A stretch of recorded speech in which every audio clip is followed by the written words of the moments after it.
today I wanted to start with a little exercise first before we start talking. So can everyone go to a mirror easily? Like just any kind of regular old mirror. So I've got a little exercise if you're up for it. So go to the mirror and look yourself in the eyes and say, I love you. So everyone now, go ahead, go try it. See how that feels. See how that see how you respond to that.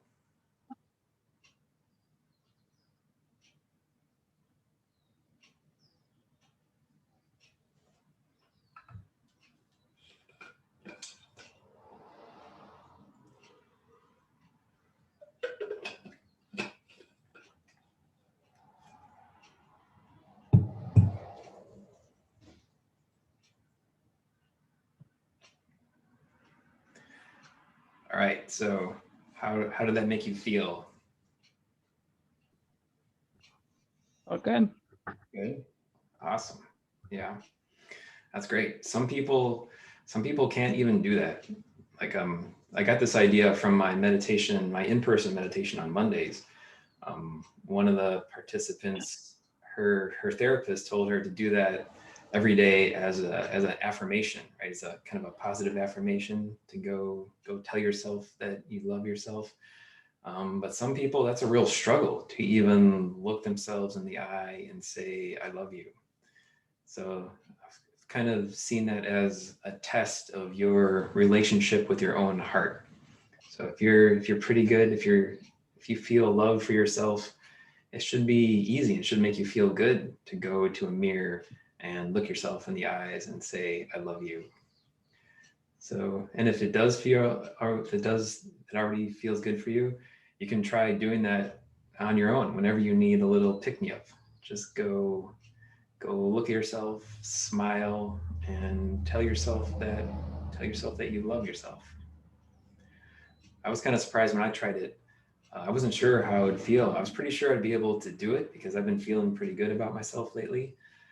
But I was surprised how good it felt to do that. I was surprised to see the sparkle in my eyes and the smile on my face. And when I said I love you to myself, it like filled me with joy and filled me with happiness. So that was a nice little surprise. And if that's a struggle, if it's difficult to tell yourself that you love yourself, it's not unusual. It's not uncommon at all. I think a lot of us struggle to love ourselves. A lot of us struggle with feelings of being unworthy of love or feeling that we don't deserve it for some reason. And there's a lot of reasons for that. Some of them are have to do with our upbringing.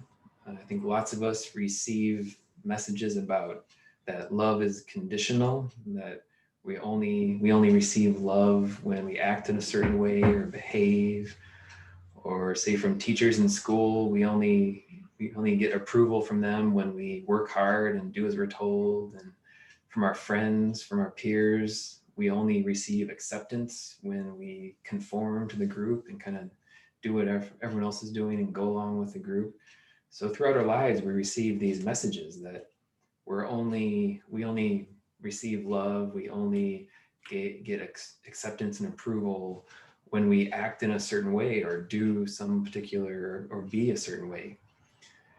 And then on top of that, some of us receive wounds and trauma during our upbringing, and that can when people hurt us, that teaches us to close our hearts and protect ourselves and kind of uh, form this protective shield around our heart.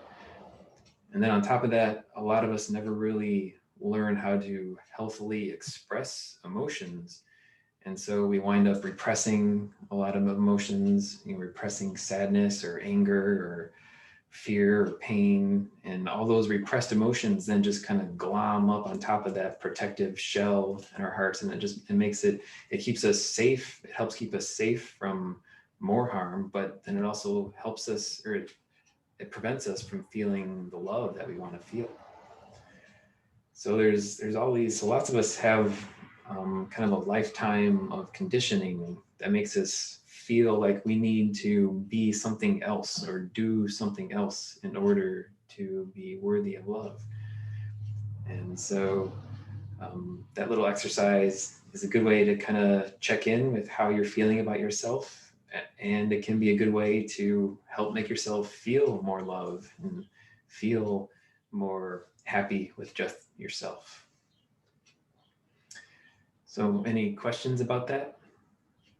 I just had a comment or a thought. I think some of it comes from just the consumer society that we live into. Like advertising tells us, well, we need this or we need that just because they're, trying to sell our stuff. But meanwhile, we feel, unworthy for whatever reason. Like, oh, we don't have that fancy car or we don't have those fancy shoes. So I shouldn't love myself because I'm not good enough compared to that person on the screen.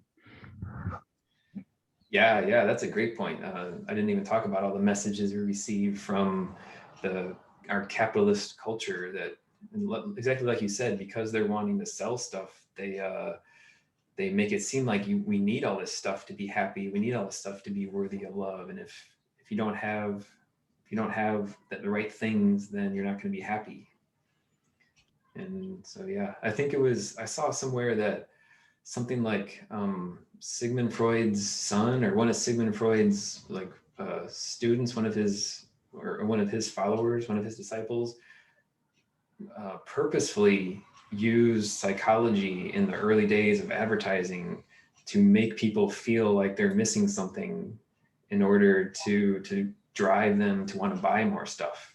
And so it was kind of, I mean, he had good intentions somehow. He thought society could use it to steer people towards helpful things, but it just got corrupted and used to steer people to buy anything, buy all kinds of stuff that we don't necessarily need. But there's definitely psychology at work in all those marketing campaigns and all those commercials that we're constantly bombarded with throughout our lives, making us feel like we're missing something, making us feel like we need something else in order to finally be happy, in order to finally be loved and be satisfied with our lives.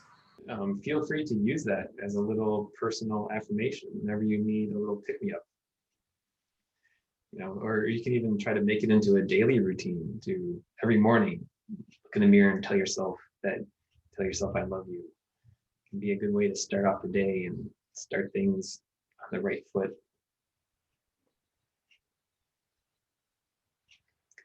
Yeah, and like you're saying, we internalize those messages about needing something, that something's missing, and so oftentimes we're telling ourselves that something is missing because we've heard it so much that we internalize it.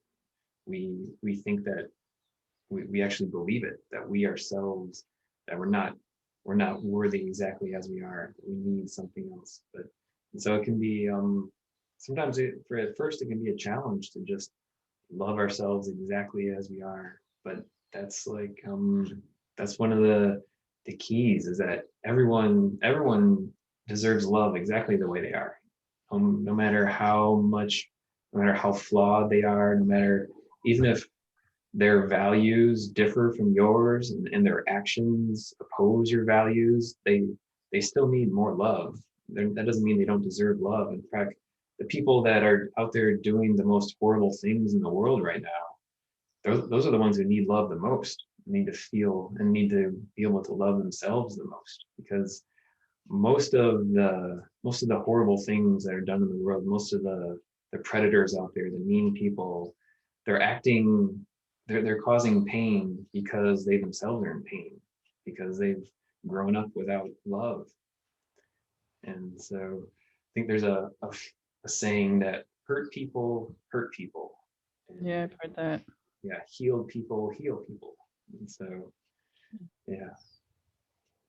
And so yeah, it's just part of our theme recently of unconditional love. So this technique, this little exercise, is a great way to cultivate unconditional love for ourselves in our own hearts.